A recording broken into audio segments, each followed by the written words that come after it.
Welcome to the Dynasty Evaluation Show. It's been years in the making. I finally got this guy, Angelo, to come on my show. I got everybody else in the world, but I finally got him. Angelo, fellow Chicago guy, JT, an Illinois fella.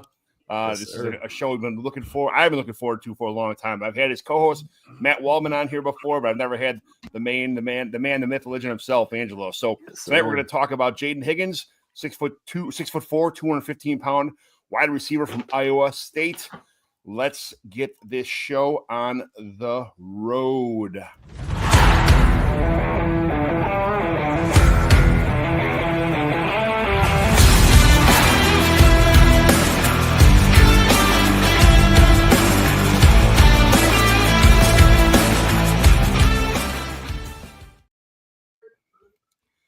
Angela, I run like 8 what I call the Mighty McGlynn Dynasty home leagues. I run 8 like fantasy football leagues in the Chicagoland area. I got all the people from Illinois on there, but I throw the hook out there every year, and I get the no, not this year, not this year. I'll be honest, man. If I'm in one more, my wife's not going to be too pleased. So, but no, hey, I really appreciate you continuing to reach out to me, and I'm happy to be here. Yeah, I'm only in like 23. I think JT's in like 72,000. Oh, man. I think I've lost track. I think it's like 50 or 60. It's way too many. It's way too many. I just said the other day, I said, I just have a hard time saying no. People are like, oh, can you jump in my league? And I'm like, okay. And then I end up, I just got in a crazy, like the other day. And Kevin Coleman, the boys, was like, you want to get a $5 best ball college at CFF league? I'm like, sure, sign me up. I'm like, I'm in. So I can't help myself. I just get another one. Love it. Sign me up, yes. So what we got going on here is we are doing rookie spotlights. So I kind of assigned you a guy because that's what I do. I just kind of say, hey, this is what we're doing here. I got a handful of guys left. I think we did like 15 of these already. I think we got like 15 or 20 more to go. But we're going to talk about one of the guys I like, Jayden HIggins. So I'm kind of being selfish here, just saying, hey, I want to get somebody who's smart, knows football, knows some tape, some guy who rose a little bit because of the combine measurements here. So we're talking about Jayden HIggins. But tell me about yourself first. Where can everybody find you at? What's going on? Yeah, you can find me on Twitter at Angelo_fantasy. All my work is on my website at angeloanalysis.com. Just getting out all my film grades. I update them usually a couple times a week at this time of year. I do a lot of emails, newsletters, things of that nature right now. And then be actually debuting a game speed database for running backs for the college backs, which is actually really, really unique for this cycle. Obviously, we've all watched the NFL Combine, but for me, it's important to with the technology that I have at my disposal to kind of actually tell people how fast these guys moving on the field of play, because that's really what matters most, right? So that's something I do, and then I'm going to be putting out my rookie guide, the Y series, all that good stuff closer to the NFL draft. And it's that time of year. So it's been fun, exciting, and I'm pumped to keep the ball rolling. Yeah, JT was at the combine last year, and then me and him both went together this year. It was something I've been to, I think I've been to 8 of the last 12 NFL drafts. I had the luxury of working at the Art Institute when they were unfolding at Grant Park. So every day at lunch, from the day the first truck pulled in to the day the last truck pulled out, I got to walk the premises, I had a parking pass right underneath the whole thing. It was a great experience both years in Chicago. And then I traveled to Tennessee, all the rest of the places. I wasn't able to go to KC with JT. Was the last year, 2 years ago, but yeah, 2 years ago. Yeah, it was. It's a good time, but this is my first year at the Combine, and I didn't know what to expect. I got to interview a couple people, but it was just like being like at the press conferences you see like on TV. Like you try to get a word in, it's like 30 people all shouting, trying to shout a question at the same time. It's like, and then I started some good stuff I had notes on, and people were asking questions, and they'd listen to other people's questions, and they'd steal your question in the middle of like asking their question too. It's like, it was infuriating, but like a 5-minute interval to try with 100 people trying to shout out questions for a guy. Each guy takes about a minute to answer each question. It was cool to take pictures and interview people and see them walking around and running to other analysts and guys like that. It was a great experience, but the Combine, just being able to watch it in person too and seeing the real life speed instead of seeing it on TV was awesome. JT, what'd you think about that? Yeah, I love the combine. I think Angelo made a good point. Like you got the 40 times, which are like important, but like then seeing what guys do game speed wise, because some guys, they're gonna look great in the 40, but then other guys play faster than they actually their 40 time is. So I think that's always a good thing to look at.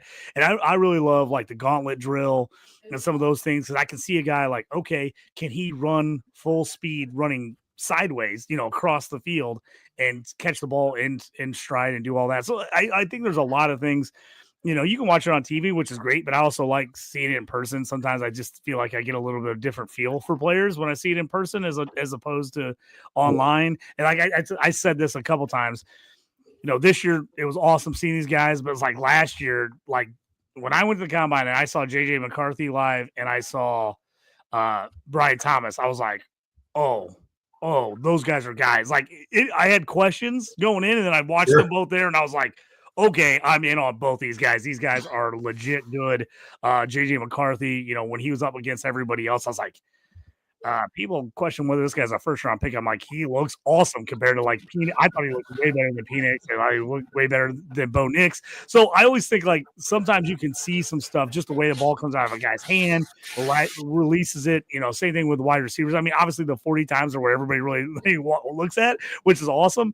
But seeing some of these guys like how they move and how they run, because again, some of these guys run those 40s and they just look so fluid. You're like, right, yeah. Wow. And then other guys runs a fast time, but it's like, man, he's really struggling to run. I mean, they're really just, and other guys are just, you're like, crap, that guy's freaky fast. Like he's so fast and it's like, he's not even trying. So I always think there's different things you can take away from that. But people call it the underwear Olympics, but I still think it's important. I still love it. I don't care. I love going to the combine. So again, it's not the end all be all, but I think it's just another piece of the pie to kind of put everything together. Yeah, I think you're absolutely right. I think being there in person is probably the more unique piece of it, right? Because you get to kind of see a little bit too of what they're actually like as people, right? You get to actually see them out in the wild, so to speak. You get to see them interact with other players, personnel executives, things of that nature. And that's a really unique experience. You get to kind of see what they're like, how they answer questions, how they carry themselves, and then how they compete, right? Up close and personal. And that's a really unique part about it. And I've never been to a combine, so that's a bucket list item for me to kind of go out there and just kind of see everybody up close and see how they answer questions and things of that nature. But that's a super, super cool experience. Yeah, I always think it's interesting too, because you don't have the pads on everything, so it's like you're seeing guys totally different than when you see them and on game day, like on Saturdays and Friday nights and stuff like that. So I just think seeing like how the guys are fluid and they move, and it can be in a game when you're getting hit and stuff, and you're getting bumped, you can't always see everything the same way. So I always just think it's kind of interesting to kind of see how those guys handle it, as it is a little bit of a different experience than probably what they're used to. I mean, they don't go to a lot of practices where they're doing a bunch of stuff with nothing on. So I always think that's kind of an interesting side of things. My favorite part was watching the offensive linemen. That's because I played offensive lineman my whole life, and when they came out, I was like, "Oh my god, this is so awesome! I get to talk to the offensive lineman." I'm asking about, but you ask this, you have a question in your head, and you wait, you're going, you press record your camera, you ask the question, and like instead of saying trap, I said like blindside block, like some in my head I said the same question 15 times, and then it came out like I was like so excited to finally have a chance to talk to somebody. I misspoke when I was saying stuff, and I'm like, oh, I just blew my chance, but you're trying so hard, but it's super cool. So hopefully you get your chance to get in there, you meet us up there. So we're right next to Thor and Debro and all them guys, different guys from all over the place, guys from Player Profiler, all that. It was a good time, but all right. So today we assigned you Jayden HIggins today to talk about. So what we're going to do is real fast. I'm going to run down all the things that happened in the NFL last week is our last show. So real fast, Travis Kelce will play again next season. All the Taylor Swift fans are probably happy about that. Matthew Stafford re-signed with the Rams. Deebo Samuel was traded to the Commanders. The Bengals franchise tagged T. Higgins. Cowboy restructured CeeDee Lamb and Dak Prescott. Jets released Devontae Adams and will release Aaron Rodgers post-June 1 cuts. Bears made a couple moves. Offensive line, solidify the offensive line. First of all, trade with the Rams for offensive lineman Jonah Jackson. Eagles extend Saquon Barkley for 2 years. Khalil Shakir gets an extension with the Bills. Tyler Lockett gets released from Seattle. DK requests a trade out of Seattle, which means JSN to the moon.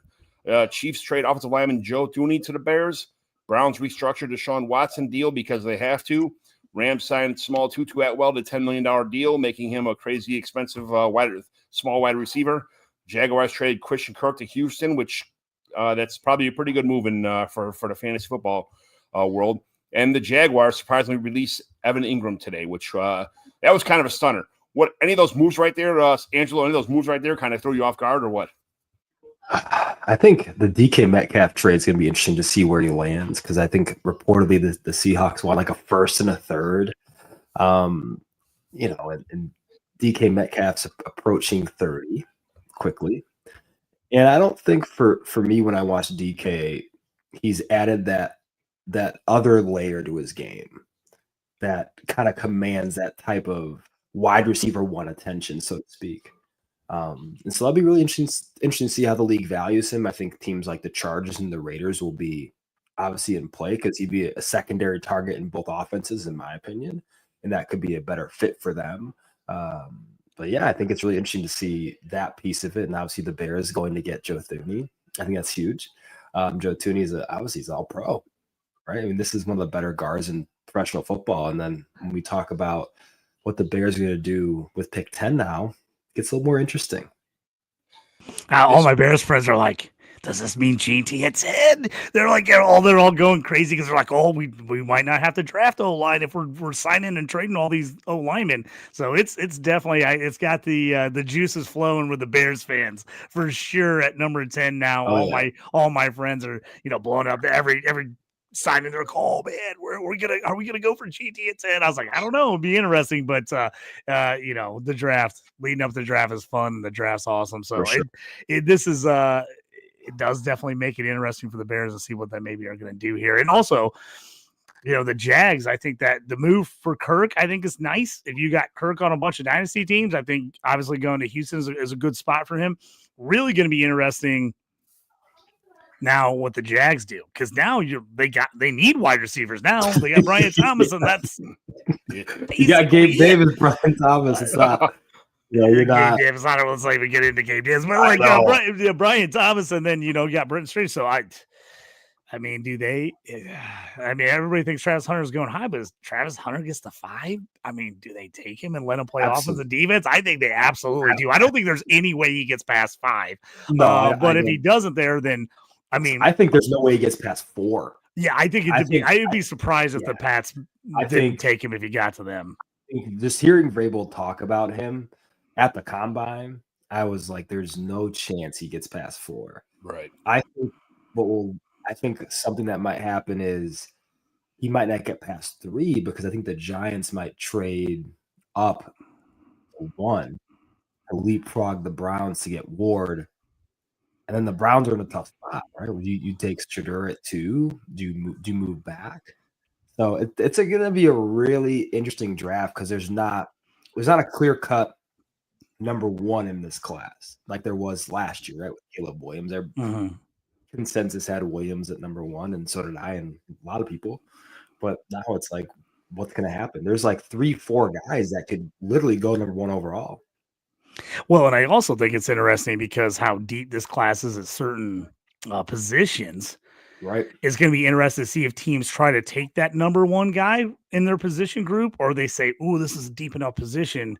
Do we need to maybe go after something a little more of need? And then I can, like, if I need a D lineman, do I take the number 1 D lineman, or do I wait and say, I think we can get a good guy in the second, and let's take this wide out, or let's take a corner that we don't think is, maybe as far as deep. So it really feels like this is going to be a really interesting draft to me. It's going to be, there's a lot of years you can everybody kind of feels good and knows kind of where most guys are going, and you get 1 or 2 shockers. I really feel like this draft could go all over the place. 100%. I really do. Yeah. I'm hoping for an offensive lineman for the Bears in round 1, and then praying that like Omarion Hampton falls to the second round. That would be that would be a dream. I think likely Campbell, Simmons. I think those are the 2 likeliest for the Bears.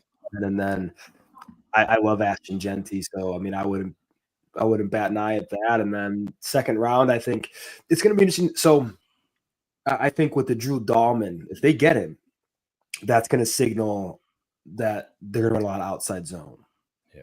because he's one of the better outside zones centers in football. And so that's more of a niche, that Ben Johnson likes to do. We saw it obviously with Jahmyr Gibbs, Dave Montgomery some. But then it's like, who are the better outside zone backs in this cycle? Caleb Johnson, yeah.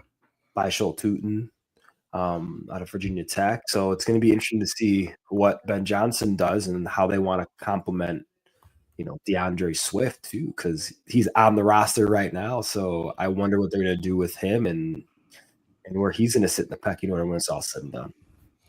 Yeah, the Caleb Johnson was one of our spotlight guys a couple of weeks ago, and I watched his film. Man, we just 2 seconds by Caleb Johnson. It's like he's so good. Even at the combine, one of those guys who didn't score very well on tape, like on the. But man, when you watch him at Iowa, like just boom, he shoots them holes like a rabbit. He's so fast. His game speed is awesome, but it didn't translate to the end of the 40 on the combine. But he's a guy. He just does not break. He breaks arm tackles, but every time somebody wraps him up, he falls. Like he does not break like a lot of like in-person solid hits. That's the only thing that's scary about him. That's correct. Yeah, absolutely. He's one of those guys that needs a little bit of a runway. Yes, absolutely. I think that's one of those. I think that's a pretty decent encapsulation of his skill, especially through contact. But when he gets a runway, he's gone. He's one of the better backs in college football.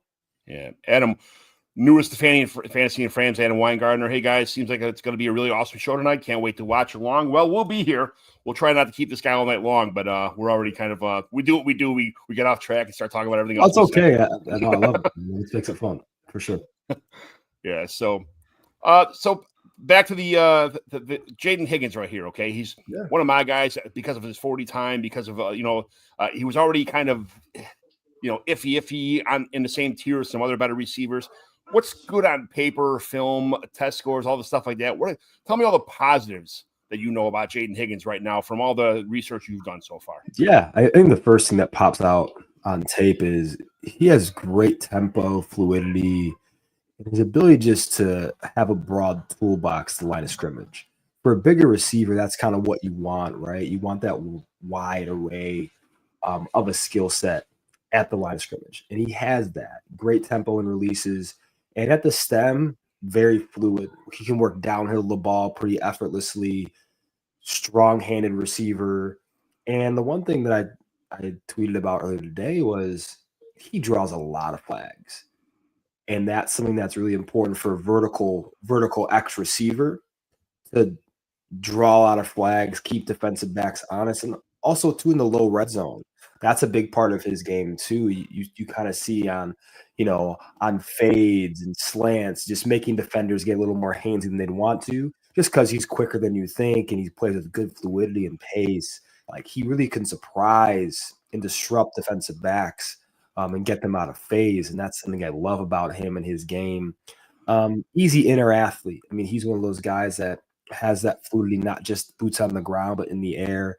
I really like that about him. His competitiveness after the catch shows up. I don't think he's one of those guys that's going to kind of break you down and like a Zay Flowers type receiver, right? But I think he's someone that is competitive after the catch, is not just a guy who's going to go to the ground on first contact. And you kind of appreciate that about his style of receiver. And those are the biggest things for me that I saw. And on tape too, a little bit, like you can see a guy that can move inside and out, and that he's not just a boundary only guy. He can play inside a bit too because of that fluidity. It's his ability to have a higher level of movement skill, which is great for big receiver. And that's, I think, some of the bigger things with him that NFL GMs are going to love. And I think he's going to be a day 2 pick because of it. Yeah, I think I like watching him more in the slot than I do when he plays on the outside. It's fun. It's he those posts and those slants that he does. And the thing is with him, it's one of those things you like about running backs. He always falls forward. He makes contact. He falls forward. He's not so much a bully on the outside, but he's more of a bully on the inside, which is kind of weird for a guy that big. It's his tape. Watching him play was I like seeing him in the middle of the field more than I did on the outside, and that's kind of weird for a guy that big. Yeah, it's interesting because I think it's kind of the opposite of like Tet McMillan, where I felt Tet was great as a boundary receiver, but kind of struggled with his breaks when he was playing on the inside. And I think it's kind of the opposite. Like I think Higgins is a better can be more impactful, I should say, on the inside than the outside at times. I think he's a good boundary receiver, but moving him around the formation, kind of like the Atlanta Falcons do with Drake London, right? Where Drake London does play inside and out, and he creates mismatches, and he's able to exploit those because he's quicker than you think, good ball skills, fluid, tough to take down after the catch. And so it's that piece I think that's important to kind of recognize about Higgins' game is he can play inside and out. He's fluid enough and has good enough movement skill to actually play in the slot and play well. JT, what do you think? Give me some positives about Jayden Higgins. Yeah, I mean, I like Higgins. So he's another one of those guys, wasn't a highly recruited guy out of college, 2-star recruit, went to Eastern Kentucky, was really good at Eastern Kentucky, and then made that leap to Iowa State. And then he and Trey Harris are two of my favorite guys. And they were they're the two of the bigger success stories of guys that were at smaller schools, made the jump, and then showed that they belonged. And that's what I love about Higgins, along with Harris, is they're probably my two favorite X receivers, the two bigger guys in the class. But he got there, and man, I tell you what, he was productive the entire time he was there. And then anybody who was kind of doubting, like, okay, is this guy for real? Last year, he just tore it up for the Cyclones. 87 catches, 1,100 yards, 9 touchdowns through the air. I mean, if you were wondering, like, oh, is this guy really, like, is he going to be a player? He was a player last year, and he looked great on that Iowa State team. I agree with Angel. I think he's a top of the second round type of guy. Sure. I think he's a guy that teams that need wideout early in the draft that don't go wideout have those top end picks at the very top of the second round. I think they're going to be all over him. I think him and Trey Harris are two of the guys I'm most excited to see where they go. And I think they're both like right at the top of that second round. I think teams are going to be all over him.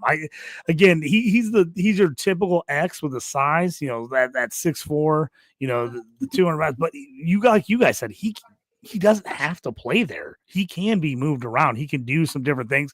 I thought the 4.47 at the combine in the 40 I was like, that's legit.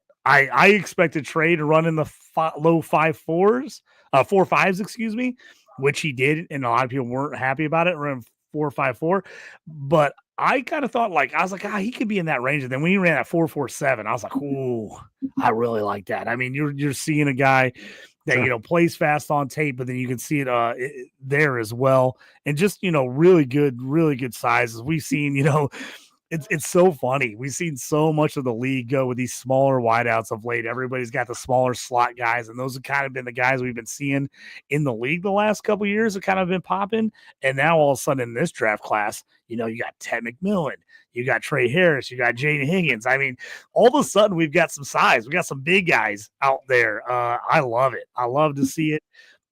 Higgins, to me, I think, for anybody who didn't watch college football and doesn't really know about him, I think he's going to be a name that a lot of people are like, huh, he's going to go up there. John, you've done a bunch of mocks. I've done a bunch of mocks. He's falling way too far in mocks right now. When he ends up going high in the draft, I think you're going to end up seeing him a lot higher post the draft than people are right now. Because I think people aren't quite know what to do with him. And I don't think a lot of people watch Iowa State, to be honest with you. And so it's just, I think he's a guy kind of falling through the cracks a little bit, but if he's a guy that if he played at more of a prominent school than Iowa State, I think you'd have a lot more people would be on him. I think as this, draft cycle goes through, I think you're going to see a lot more people coming to his side because I think they're going to really love the size, and they're going to if they go back and actually watch the Iowa State film, they're going to see like a guy that was pretty dominant. Yeah, he was 209 in our mock draft a month ago for all my home league kind of ADP. And this morning we finished a mock draft and he went at 201. So might be a little high. I think he's rising because he's kind of been the end of the second, beginning of the third. And I was just like, every time I've got him in there, I'm like, oh man, I'm never gonna get him here. I was like, I know he's gonna go before this. So it's gonna be really interesting. I mean, I like him a lot.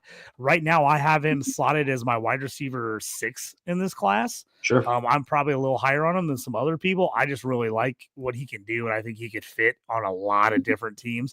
There's some guys in this draft that landing spot's going to absolutely sell me. Like, I'm going to be like, oh, I like that. Now I'm going to draft him higher.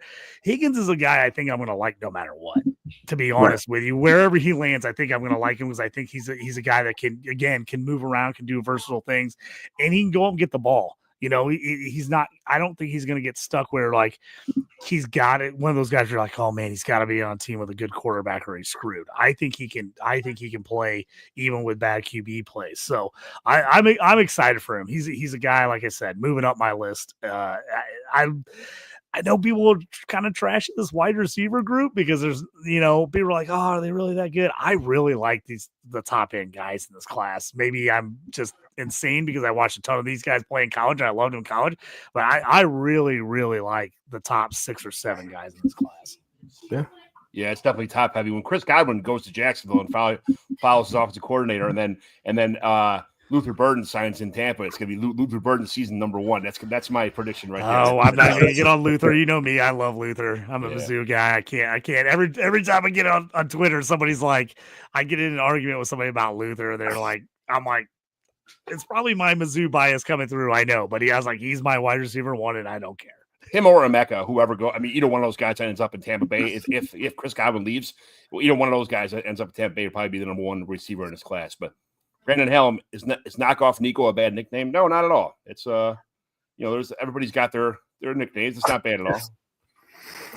It is what it is. At least he's not calling him a knockoff of a terrible wide receiver. So it's like at least you're just saying it's Nico, So it's like at least you feel a little bit better. Nico Collins is a dang good player. Different stylistically and how they win. I mean, yeah, I think in general when we talk about like who is Jayden Higgins in the realm of, I think he's more in the realm of like a Michael Pittman Jr. Can win on all 3 levels. Not the most explosive X receiver in the league, like a Nico Collins, AJ Brown type, but is a reliable receiver that can give you 800 to 1,100 yards a season.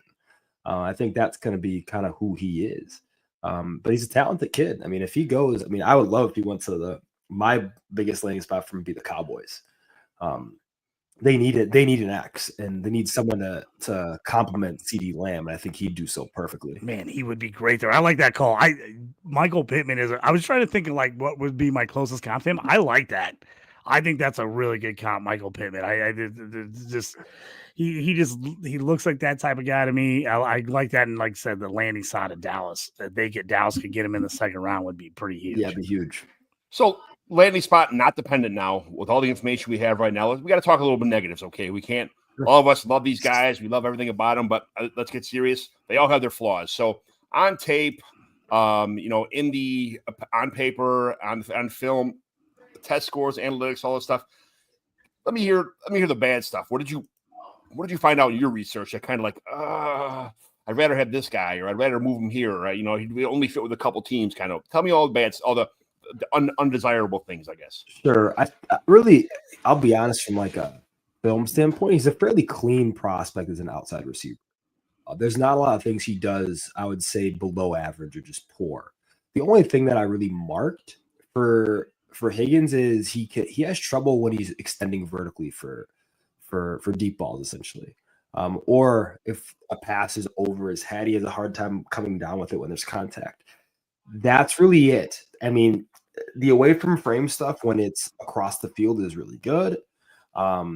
He's physical and tough at the catch point. He's able to kind of contort and make all of these acrobatic catches too, and plays with good body control. I mean, he's a pretty solid prospect. I mean, but also too, that's kind of it's a good thing, but a bad thing. He's just a solid prospect. I don't think he is an otherworldly type guy that's going to be a game breaker per se. Like you mentioned, JT Trey Harris. Like now that's a guy I think can really ascend into maybe being a top 12-ish wide receiver in the league, because the potential is limitless for a guy who has only been playing the position for 3 years, right? So that's the crazy thing. So with Higgins, it's more of you're going to get someone who can come in day one and start for you, which is a great thing. I don't think the ceiling is super, super high with the Higgins. I think the floor is pretty dang solid from a real life football standpoint. JT, how about you? I'll tell the positives about Jayden HIggins on your card. What you mean the negative? What for him? Negatives? Yeah, sorry. Yeah. I think the same thing. I don't think he's a guy that can be a wide receiver one in the NFL, even though I really do like him. But I think, like Angelo said, the floor is really nice for him. I think he can be a really good second option on a team and a guy that can be, a fairly relevant fantasy player. I think he's got that ability. The kind of negatives for him at times, he's not super aggressive when he's getting contested catch situations. So sometimes he doesn't go up and use his body and his size as well as I'd like him to see. And sometimes that, we've seen that with guys when they in college that get better in the league. And then we've seen guys, which I always hate to bring them up because it drives me insane, but you see guys like Chase Claypool, who absolutely refuses to learn to go up and use their body and size and lets small guys like knock the ball from him away because he won't catch at the high point. He always wants to catch low. So I don't think he is in that situation, but there is times where he lets smaller guys really fight him for a ball that you would think he should go get. But I think that's something, with coaching, and as he gets, into a system, I think he's going to learn a little bit more how to do that and be more aggressive. He's going to get wide receiver coaches like, hey man, you got to use your size. You got to go up and get the ball here. So that's one of the few knocks on him is he doesn't always use his size to his advantage. Sometimes he struggles a little bit with release packages, getting off guys. I don't think it's terrible by any means. But again, we're talking about a few knocks. I don't think it's bad by any means, but there were times you saw him, if he got pressed by the right guys, he struggled a little bit to release there. But I don't have a bunch of knocks on him either. I just think he's a solid guy who, to me, is there more upside? Is there more ceiling there? I don't know. I don't know if there is. Again, he's not a super nice 40 time, but he's not like the most athletic guy in the world. He's just not. And that's why I think like the Pittman, the Drake London, I think those type of ideas, like, hey, he's a bigger guy. He's going to be able to go do things. He's not, even though he's big and he's the X, I don't think he's an over the top burner where like, you're going to want to like, okay, send him, go, chuck it to him. Like, he's not that type of guy. That's Trey Harris. That's what Trey Harris does. That's why I love Trey Harris in this group. But they're not the same type of players as far as that is concerned. Sure. Yeah, I saw a couple things that I guess you guys are talking about Trey Harris all the time. The only thing I have about Trey Harris is I say it once in a while. Some people need plays to be manufactured for them, and I don't think that I'm not sure that Jayden HIggins needs things to be manufactured. He's able to extend plays with his own physicality, especially like in the middle of the field. I'm not a big fan of him on the outside, like you guys said. There's obviously glaring concerns on his physicality. That's been documented by a lot of people. But I feel like he's someone that could just he's someone that doesn't need to have plays, especially ran for him. He can be part of an offense somewhere, like to be part of like a CeeDee Lamb combination, like you guys talked about, with a great landing spot. He could do a lot of things, not having to draw the double coverage like some of the with a better receiver on the field. So yeah, not being a number one is probably the truth. That's the biggest knock for him, that he's never going to be able to be that guy. If he was on a team with CeeDee Lamb and CeeDee Lamb got hurt and he had to be the guy, it probably wouldn't happen. He's not that guy, but he's a great number two. I mean, he's a really good number two. But that's that's unfortunate that a guy that big doesn't have the physicality traits, but. Maybe that'll develop. Maybe he'll get a little bit of dog in him while he's in the NFL. So we'll see. But okay. So now, any like some of these guys have some intangibles, like off the field issues, things like that. Any other things that aren't just tests? Any other kind of intangibles that about that like, man, this guy was just he was the president of 4-H club, or he this and that, like what anything like that this guy did that about off the field stuff that makes you want to like have him on your team? No, not with HIggins. I think overall this class is pretty clean when it comes to that. Like last year we had Baker and Burton, both were kind of the two glaring ones at receiver, and both really hyper talented guys. Even last year's class, those are guys that were up there. with the top 5 guys in terms of talent around that wide receiver 5 range, in my opinion, in terms of just raw talent. But the off the field stuff, for Burton, different than Baker, but it's going to really impact their ability to kind of have consistent standing in the league for the rest of their career.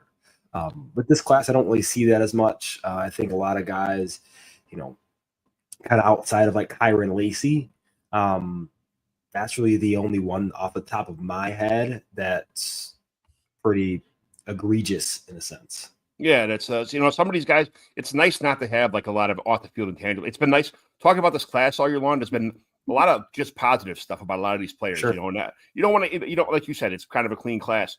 You don't want to hear a lot of stuff, but you also want to hear there's a lot of more positive intangibles than there are any kind of negative intangibles at all. So it's just great grades. It leads this as president of this. That kind of stuff.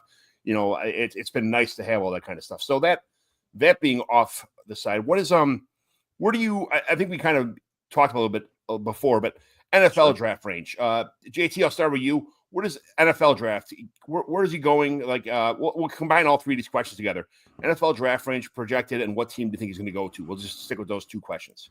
Yeah, I think, originally, I think a lot of people said maybe he was probably a late second rounder. For me, he's moving up.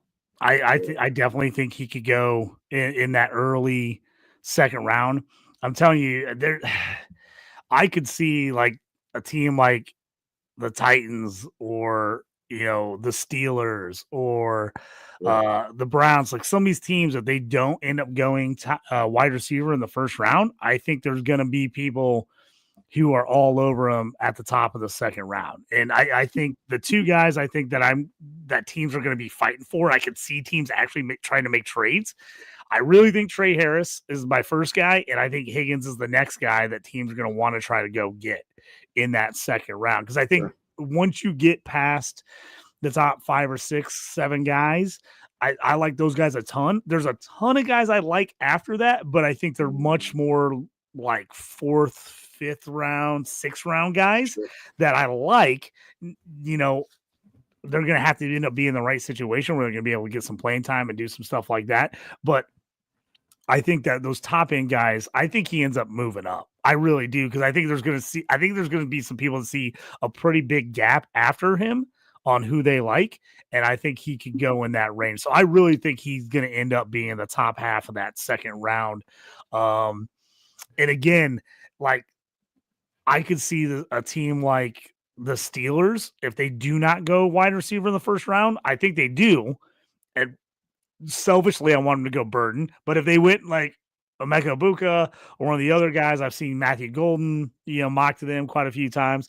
If for some reason they go D tackle or cornerback in the first round, I think Trey Harris and Higgins would be 2 guys that they definitely have their eye on that second round. So if they didn't go him, I'd be surprised if he got past the Steelers there. But I definitely think, the Browns, the Titans, some of those teams that need wideouts that probably don't want to take a wideout in the top 4 or 5 would be looking to possibly get him at the beginning of that second round. I love the Cowboys landing spot. I do think that would be a prime spot for him. As some of these guys we've seen, they've got to play slot. They got to play a certain position. He can move around a little bit, which I think helps him as far as he isn't going to get stuck in one big thing. And I think the one thing is going to be a big thing on him too is, he's got good hands though. 3% career drop rate on 350 targets. The guy's got good hands. He brings the ball in. He's got a big wingspan. I think if he can get with a team and a coach that really says, hey man, we're going to teach you how to use your body. He's got a great wingspan and big size. I think he's a guy that still has room to grow. I really do. And I just think he's, maybe it's just me, but I love these guys that went to small schools and then went up to a higher level and showed out. It's just their dog, he's a guy that's got that chip on his shoulder. Nobody was recruiting him out of high school. He goes to Eastern Kentucky, plays well. Okay, can he do it at the next level? Goes to Iowa State, shows out there. I think those guys, man, those intangibles where you've never been the stud guy, I just think those guys tend to work hard. because they don't know, they don't know if they're ever going to make it. You know what I mean? They always have that like, oh, you can't make it mentality because someone's told them that all the way through. And so I just like a guy like that. I root for guys like him. And I think he's moving up, man. I really do. I haven't heard anybody talk anything negative about him, really. He's a name that has kind of, like I said, I feel like he's kind of lost in the mix right now. People aren't talking about him, but I feel like the closer we get to the draft, I feel like we're going to see a lot more Higgins talk. Yeah, how about you? Yeah, I think it's going to be interesting to see in the early second round. We have, I think it's the Giants, Titans, Jaguars, Raiders, back to back, like 34 through 37. I don't see him getting out of that, and I think it's going to be interesting because obviously Tet will go first with the X receivers, or what the league uses X receivers, and then it's just two more that are day two guys. There's obviously Trey Harris, and there's Higgins. So there's going to be teams moving up, maybe jumping to get one of those two guys, but I don't see him falling further than 44 at that. I think that's kind of the furthest he falls. And that's kind of a correct evaluation, I think, too. I think he's a mid-second round, early second round guy. I'm looking on Walter Football right now to see where – I like Walter Football. I'm not sure if you're familiar with that website, but they have a lot of draft stuff like that. I'm looking to see where he's got him on right now in his draft. I don't see him in the second round yet, but I'll find him. But – I saw a lot of sites kind of had him projected as kind of a late second, but again, I think I just, like Angela said, there's so many wide receiver needy teams, and with his size and ability, I just can't see him getting out of that early part of the second round. I'm totally with Angela on that. There's too many teams there that could use him and would really like him. If it's sometimes you get where it's like, oh, one or two teams. And if they, for some reason, skip and go a different route at a different position, then you're like, oh, you're going to see this guy fall because, these teams behind this team that you thought might go wide out doesn't go wide out. And then all these other guys really aren't going to go wide out. That's not the case in this second round. There is a bunch of teams in a row that all need wide receivers and legitimately need wide receivers. So I just can't see a ton of these teams waiting till round 3 or 4 to take their first wide out, because I think a lot of teams are going to try to tap a guy early and then maybe take a shot on a guy if they like a certain guy late. Let's say they like a Ricky White or they like a LeJohntay Wester or a Pat Bryant even. I think there's going to see teams that like those guys, but they're going to take a shot at those guys in the 4th or 5th round. I think there's going to be I think you're going to see a pretty big vacuum of guys that go early first round, early second round, a pretty big hole, and then you're going to see a bunch of guys go all together maybe in that 4th or 5th round. I think the same thing is possible with running backs too in this class. So It's going to be interesting, especially because this is just we saw a weird year last year where so many offensive guys went, and this is a pretty strong defensive class. I know we're not talking IDP, but this is a pretty strong defensive class. And so I think there's going to be a lot of spots where guys go, I want my elite offensive guy first if I can get him. If not, I'm probably going defense, and then I'm going to wait and take some guys later if I can get my elite defensive guys. So I do think there's going to be some really talented guys that fall in the draft.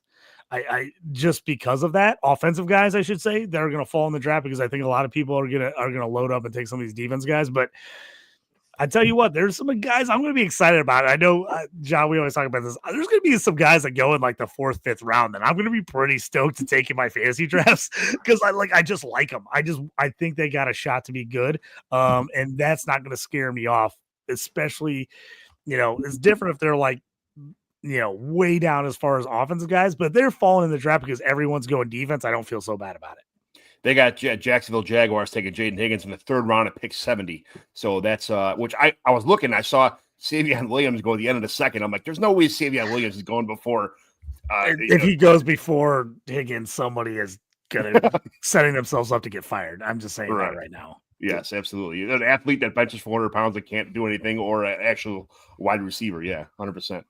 So, all right, cool. I think that third round, John, like you said, I think that that's kind of an early thing. I think as we've seen things go through, I know I've repeated myself. I just think he's a guy that's going to be moving up. I think teams are I think he's going to slightly keep moving up boards, and then eventually, I just don't think there's no way he makes it. Angel, there's no way he makes it the third round, right? There's no way. I think he's got to go second round. I think currently with the nature of the outside receivers, like what it looks like in this cycle, I think there's a pretty clear cut 3 guys. And I think after the first 2 go, I think the third goes shortly after that. So I'd be surprised if he makes it the third round. Yeah. I see like last year's draft where a bunch of wideouts go either right at the end of the first round or the top of the second round, where a bunch of guys jump in there. All of a sudden you're like, oh, one guy comes off the board and everybody's like, oh crap, we better go get our guy. And they draft him, I just think Trey Harris and him, I would take Trey Harris in the first round, but I think there's a chance he goes the second, but I think those guys are going to go. As soon as he goes off the board, I think someone's going to come get Higgins right away. Right. Because I think they're going to be like, oh man, we don't have an option, but either one, we got to go get him. So I just think he's going to go. Like you said, I would be shocked if he doesn't go in the first 12, 14 picks in the second round. Yeah. Fantasy-wise, I already talked about earlier in the show that he went from pick 209 to 201 in my fantasy drafts. Where do you, as of right now, I'm not sure if you've done any, Angelo, if you've done any fantasy or any mock drafts, or if that's something you do. Some people are more into mocks than other people are. It's not a big, I find that I'm starting to get back into mocks. For a while, I just caught myself catching the same people in the same spots and all the drafts I was drafting. So I stopped doing it for a while, but I'm kind of getting back into the mock drafting just to kind of see where ADP's at. Where do you, if you've done any mock drafts or were you slated people, where does Jayden Higgins kind of going in your, let's just say, a super flex tight end premium 12-team league with just full PPR? Like, where would he go, somewhere like that for you? Like beginning of second, mid-second, late second? Yeah, I'd say regardless of landing spot, middle second round, like around 206, give or take. I think that's kind of where I'd comfortably take him. But here goes this, when we know landing spot, that could go up to the early second round, like 202, 203.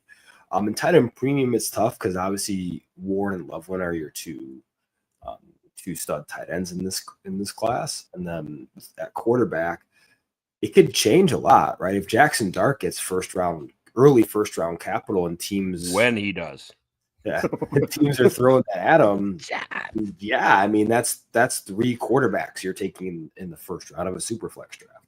Yeah, and so that's 5 picks right there, including Loveland and Warren, and then you have the running backs, and that's where it gets interesting. But I think he's comfortably a mid-second round pick. Yeah, John, it's kind of interesting because how deep this running back class is, which I have to say I'm super pumped about. A couple years ago when everyone's like running backs don't matter, you can just sign an undrafted free agent, they're all the same. It just killed me as an ex running back. I was like, oh, running backs matter. So I'm so pumped to see that this deep running back class and people are pumped about running backs. So I'm really excited to see where these guys go. But here's the thing with how deep this class is, at least right now, mock wise, when we're not seeing landing spots yet for these guys and exactly how much draft capital they get, I've actually been shocked. A ton of the wideouts are going in the second round, like wideouts and tight ends in a lot of my mocks, because it is so deep at running back. People have gotten nervous, oh, dude, I got to get one of these wideouts. And then they all kind of go early in the second round, because then everybody just hammers running back in the third round and fourth round, or if they hadn't taken one in the first round. So I think he ends up being a top half of the second round guy in fantasy, especially if he goes top half of the second round in the NFL draft. I just think you're going to see people, obviously it's going to matter a little bit if you need wide receiver or running back, but I do think people might, if he goes early, like say him and Trey Harris go early, and then say there's a big void at wide receiver till like late third, early fourth round in the real NFL draft, then I think people are going to be like, oh, I got to get one of these top guys. And I think that's going to push him up boards. I really do. Yeah, people can wait for the Raheem Sanders and the Tutons. And, yeah, exactly. You can wait and be yeah. like, hey, I'll just take that guy in the 3rd round, and then whoever falls, because it is such a deep running back class. Right. Okay, I'll just take a guy in the 3rd and the 4th. I'll just pile up whoever I got, or if I got like multiple 3rd round picks, okay, I'm going to take my wideout in the 2nd, and then I'm just going to pile up and take multiple running backs everywhere else and see if hopefully one of them hit. Yeah. Yes, sir. All right. Well, we got you for an hour almost here, and we didn't, these are supposed to go 15, 20, 25 minutes. They usually go about 35, 40, but, I really appreciate I know you it spending says some time 30, here. but it's always 45 minutes to an hour and 15 because we just get chatting. It's just the way it works. I appreciate it, man. And thank you again for the invites, plural. But I'm happy to be here, and anytime you want to have me back, you just give me a shout. We'll do. What are you doing for draft night? I usually go to the draft. I'm not going to Green Bay this year because I looked at hotels. I was talking $10,000 for a hotel room in Green Bay, Wisconsin right now. There is definitely the NFL definitely did not think about that. There is no hotels around here. The prices are through the roof. If I lived in Green Bay, I would be renting out my house to someone. Just like it's crazy. A Motel 6. When I just say that, to go to the combine at a Motel 6 is going for over $3,000 right now in Green Bay. That's ridiculous. Yeah. I told John, I was like, we're holding off on the draft this year. We're gonna make it to Pittsburgh next year for the draft. But I was like, I'm watching this one at home. I was like, there's no way I'm spending that much money to go up to Green Bay and fight through that. So it is crazy. That being said, I'll have a draft party somewhere on the western suburbs, whatever, to kind of, if you got nothing to do on draft night, we'll have a bunch of my home league guys, everybody all meets up for draft night, that kind of deal. So I'll let you know where we're at. But as of right now, Angelo, where can everybody find you at? All the awesome stuff you do in the fantasy football community, all the awesome stuff you do across the board on all your everything. For sure. Just at Angelo_fantasy on Twitter. And then I post a lot on my findings, all the nerdy stuff on my website, angeloanalysis.com. Subscription-based service, pretty simple. Have a lot of my grades up there, a lot of my Y series, and just kind of deeper encapsulations of the prospects. That's a big one.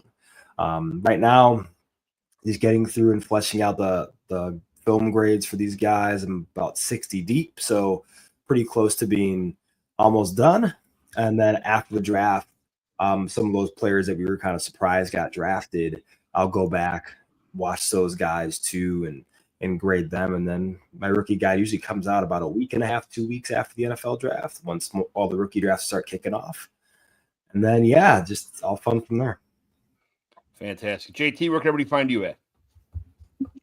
You can find me here with you on the Dynasty Evaluation, also on my show, The Steed with JT Brew. I'm also helping out in a couple other shows on Fantasy and Frames right now on Dynasty 365. I'm on there most of the time helping out Jorge and Drew. And then if you're into IDP, Shoot the Gap.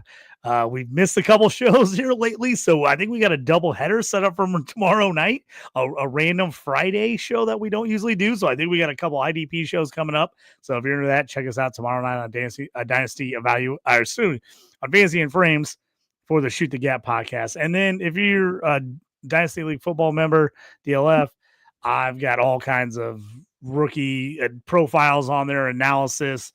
I just did a 1 QB ranking draft.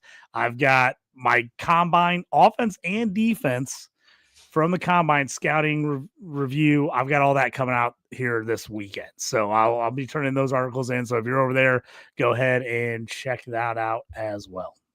You can find me on X, John McGlynn 75. I make posts like Michael Mayer to the Jaguars. They get like 7,000 hits and I say stupid shit. And I really go into things and I write stuff. It takes me 2 days to figure something out. I put it on X and I get like 32 views. So it's just how it works sometimes. I'm on X, Dynasty Evaluation, YouTube. I'm on the Fantasy and Frames to do all this stuff here. I kind of jump on these guys' shows whenever I get a chance to. I got the worst schedule in the world. But I do what I can when I can be here. Got a show tomorrow afternoon. We got one more show tomorrow afternoon to do, and all these rookie spotlights keep pouring in. But Angelo, thank you very much for being here today. Tell Matt we said hi. Keep up the good work over there, and we will talk to you guys later. Thanks for joining the Dynasty Evaluation. We'll see you tomorrow afternoon at 3 o'clock with I forget who we have tomorrow, but we'll see you tomorrow. Appreciate it, guys. Thank you.